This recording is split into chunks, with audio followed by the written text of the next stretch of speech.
অগ্রিম জামাই ষষ্ঠী সবাইকে। সবাইকে জামাই ষষ্ঠীর অনেক অনেক শুভেচ্ছা জানাই। কালকে জামাই ষষ্ঠী রয়েছে আর আমরা আজকে বেরিয়েছি জামাই ষষ্ঠী উপলক্ষে আমার বাবার বাড়ি যাওয়ার জন্য।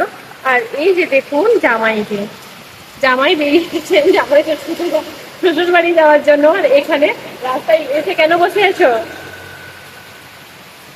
কি দেখছো বাইরে?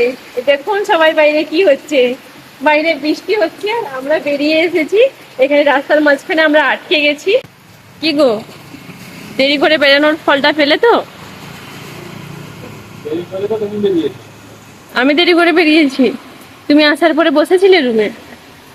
তোমরা রুমেই আসবে না বলছিলে। এই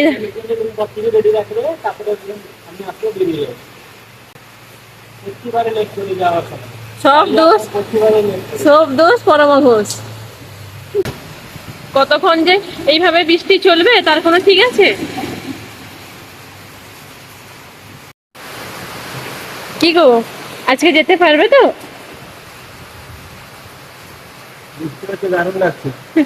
বেরিয়ে যখন এসছি যতই রাত হোক তো যাবো, কিন্তু বৃষ্টিটা যে কখন থামবে, বৃষ্টিটা কিন্তু মানে বেড়েই চলেছে।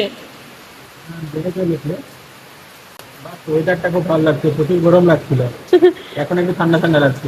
খেলাধুলা করে এলে যে এই জন্য গরম লাগছিল। খেলাধুলা না করলেও মানে প্রচুর ঘুমটান করেছিল, হিমিডিটিটা প্রচুর ছিল।